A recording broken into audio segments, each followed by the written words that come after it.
Hey folks, so yeah, a lot has gone on since the last video. Some of it great, some of it, not so great, but I went to the bins and I didn't get a ton there, so I didn't want to do just a video strictly on the bins. And then last weekend was garage sale season, official sort of kickoff around here. There were 6 or 7. And I did manage to get some pretty good stuff out of it. And then my gallbladder got infected. I went into the hospital for 4 or 5 days, and only to find out that it was too infected to have it removed.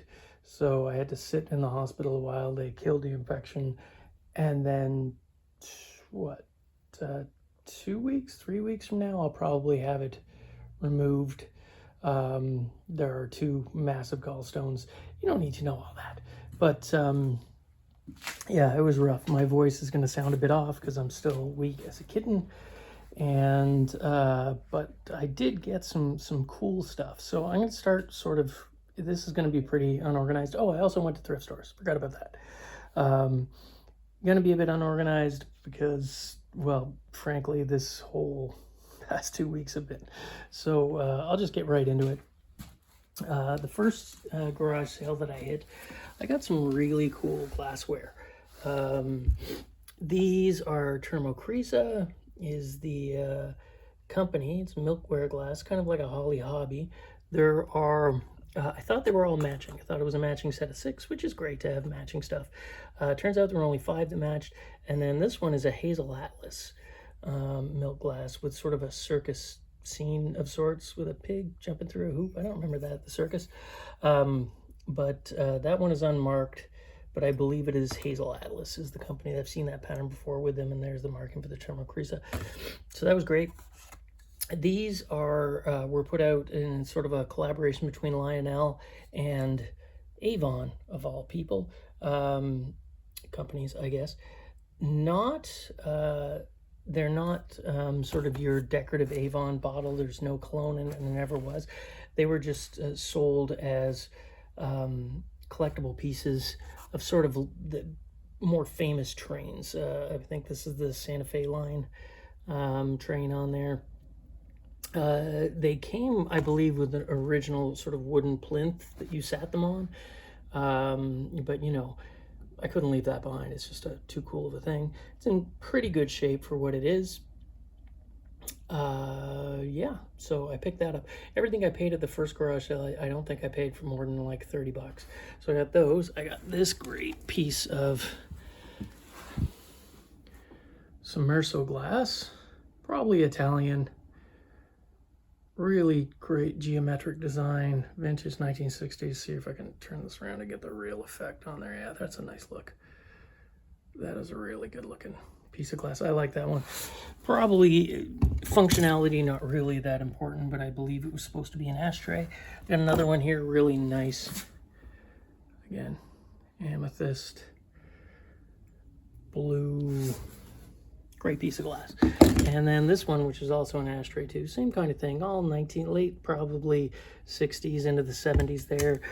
This one here is ceramic advertising ashtray. I picked these up. This one's made in the USA, but it doesn't say by who. You always pick up advertising stuff. I mean, you can't really go wrong, especially, at garage sale prices.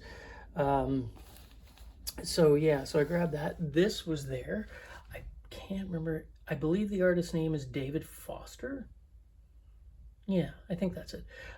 This one is called Stargazer. Pretty cool piece, actually. 1980, I believe it is. There is a marking on there from the company, which was Austin Productions. There you go, right there. So yeah, Austin Productions. And they are the ones who made a lot of his pieces. He did a bunch of them.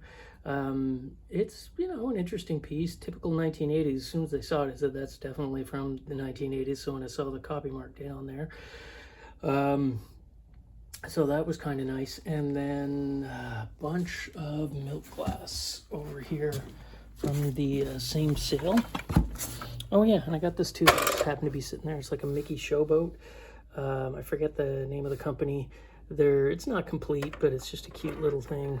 You turn the stack and the wheels go and things like that. It's made in Hong Kong, so it is, you know, 1970s piece. But then a bunch of milk glass pieces on here. Probably some's Fenton. There's a lot of it. Let's see in here. This was a lusterware depression glass candlestick, which was kind of nice to pick up in that group.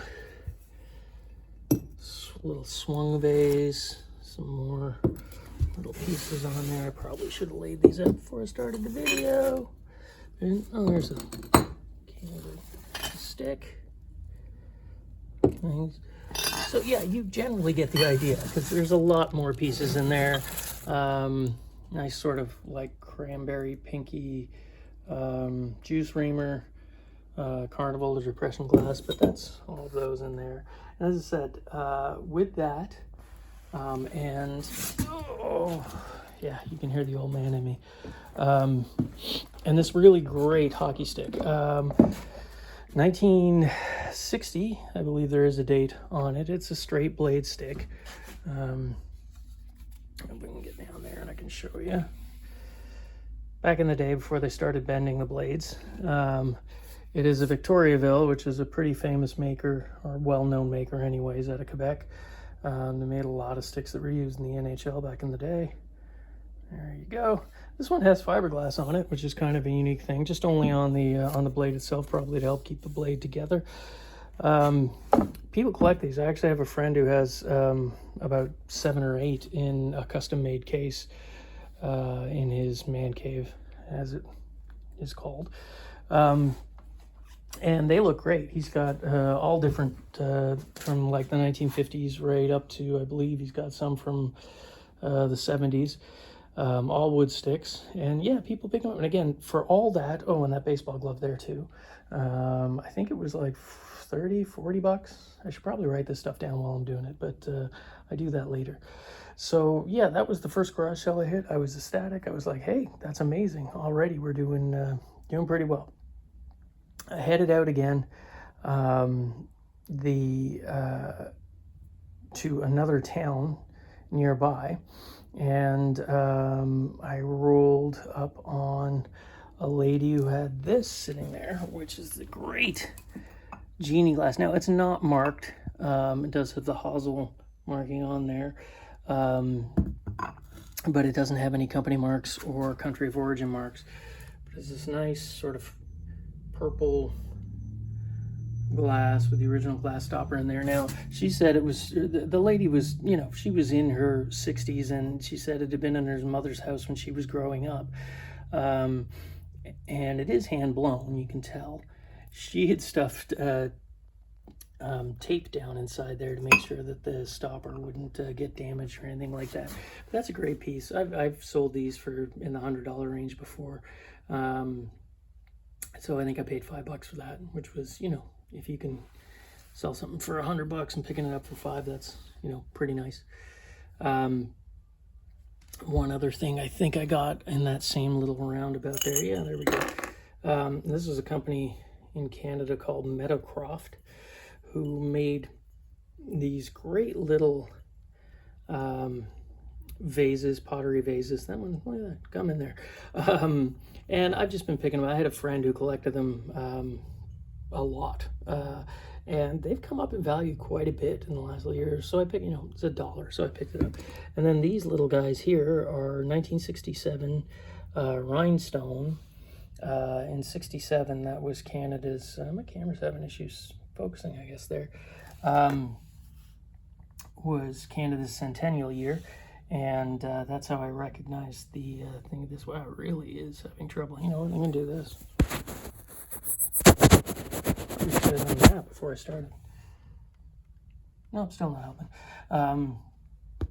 But yeah, it's, those are a nice little piece. I've seen, somebody has them comps up on their Etsy store for like $200-300, which I think is ridiculous. These were only a couple of bucks.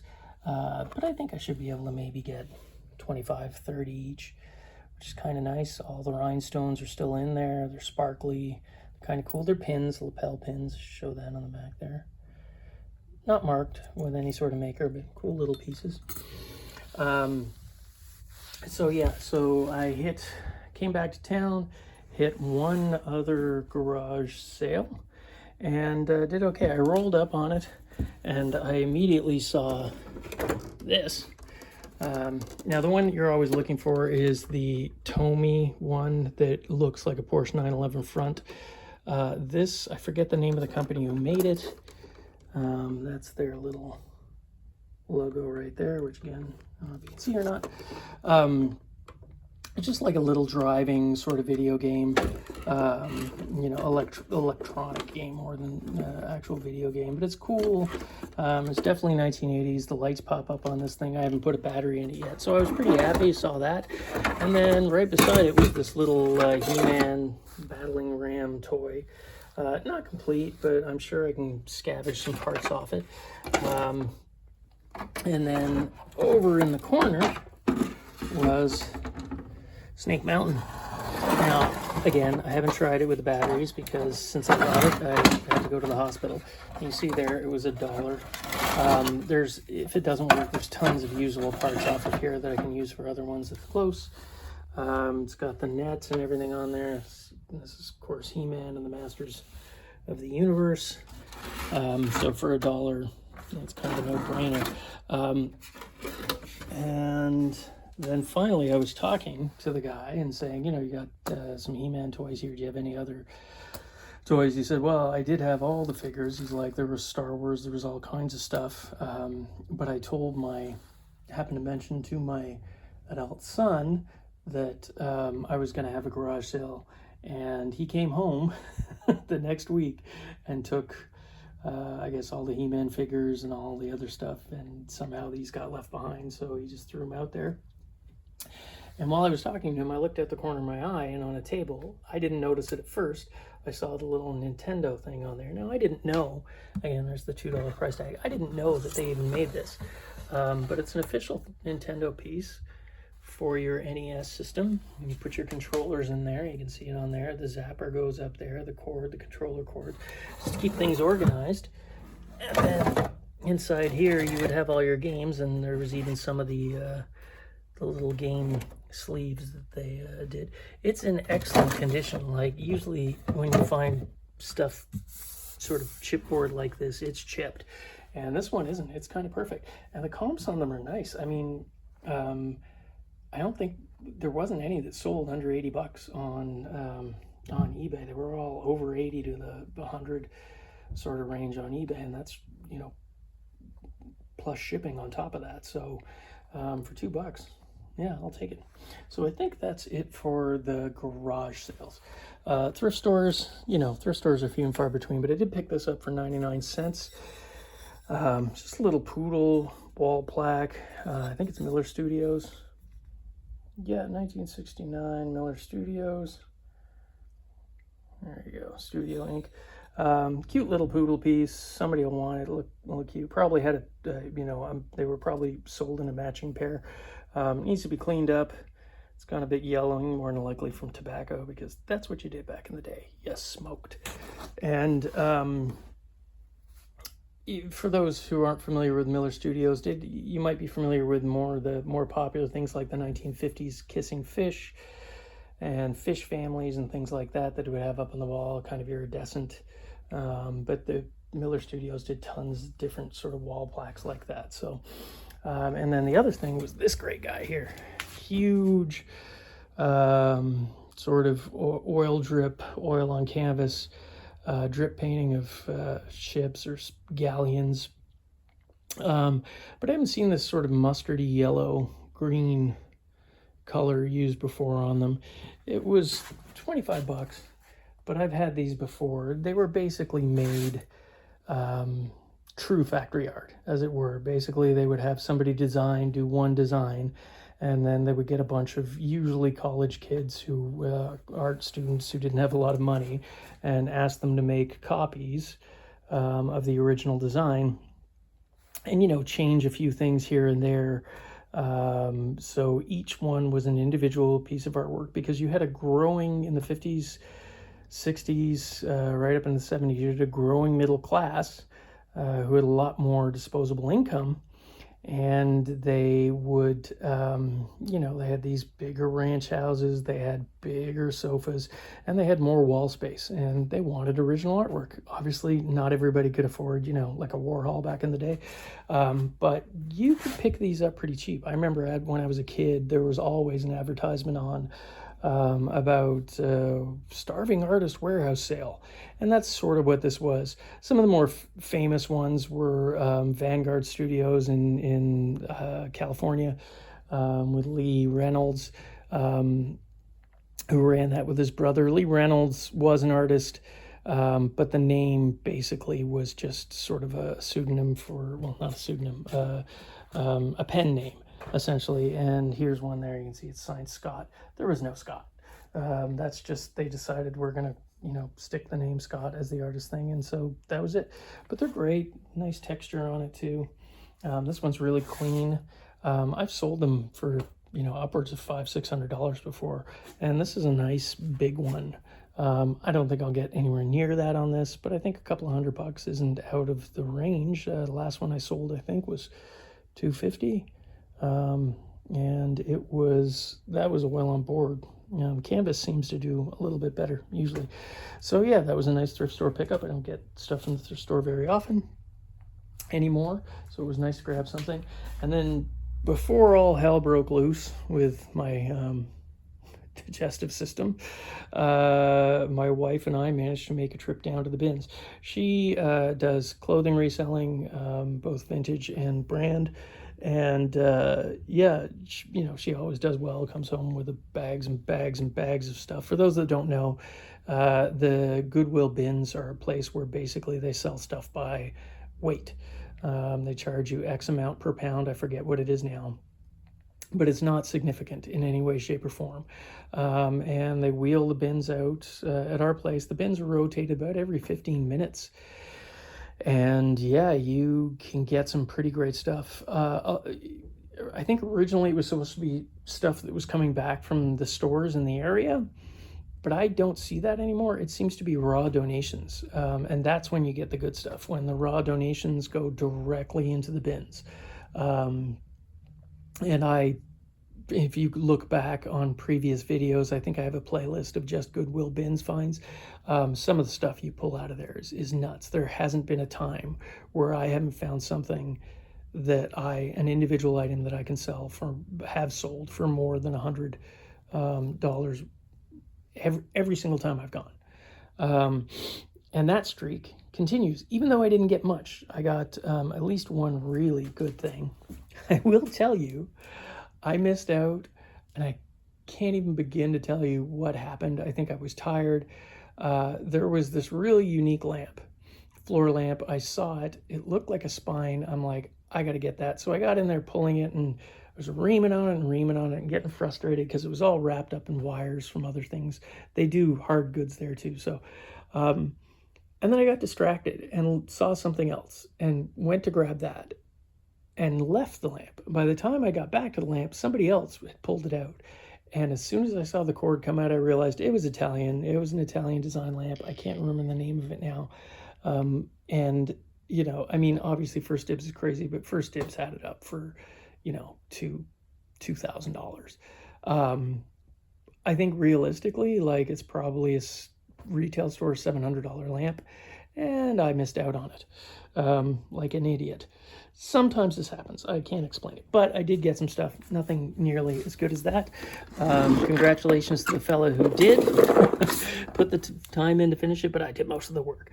But what I did get was this great Mahjong Set, vintage, really nice. It's a bit worn, but sort of faux crocodile cover. It is by a company called Low, and I did check out the comps. And these things, whole sets, sell in $200 to $300 range, more sometimes. You can part these out for that plus half the time. It has all of these beautiful Bakelite butterscotch pieces. I know nothing about Mahjong, so forgive me on that. Those are the playing boards, again, Bakelite. They look pretty complete to me. Again, I don't know. I haven't counted all the pieces, but people were just selling piece lots that were over like near the 100 mark for pieces, and they were selling them for like $300-400 of those butterscotch things, and I must have probably pretty close, well over 100, probably closer to 200 pieces in there.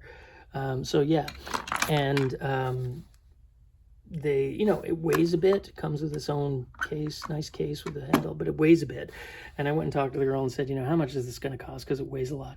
And usually for things that are over, you know, super heavyweight, they just give you a flat rate price. And she was like, $4. I was like, okay, I will take that. So yeah, there's my $100, over $100 item from the bin streak is still going. I'm pretty happy with that. It was a bit tinged with sadness that I didn't get the lamp, which would have been the best find I've ever had at the, or close to the best find I've ever had at the bins. I did get, you know, a turntable there once that was, the turntable itself was at least $800, and then the tone arm on it, again, probably another $500 on its own as well. So would have been close. This here is just a cool little aluminum 1950s lamp. It probably had a stand, I'm imagining. Hard to say. It's early because it's cloth cord with a Bakelite base. That, whoever buys it will probably have to change that. I'm not gonna. I'll leave it up to the buyer. I can't quite make out who that is in there. I think it's Electrolier Manufacturing Limited, which was a Canadian company. A cool little lamp, and I think honestly that is it. Oh no, got this great little Trader Frank's, I believe it's 1970s tiki menu from their, because Trader Frank, 1967, there you go. Trader Frank's is a restaurant, and this one, yeah, I think they're based in Florida, but great tiki imagery on it. It's a little rougher shape, but still, it's pretty cool. Couldn't leave it behind. It wouldn't have cost very much of anything at all. And then I got a hockey puck and a CD. I don't know why I got the hockey puck. I probably meant to put that back. But yeah, that was it. Still in recovery mode. I'm actually sweating doing this. That just tells you how weak and out of shape I am from my hospital stay. But I didn't want to put out like 4 or 5 small little finds videos. Instead, I sort of saved it up. But it is garage sale season now going forward, so I'm going to be probably doing a video a week again of my finds for garage sale weekends. And, you know, hopefully any other collections I manage to pick up in the meantime. But that's it, folks. I hope you guys have a good week and you're able to find stuff. And yeah, it's garage sale season. It's go time. Bye.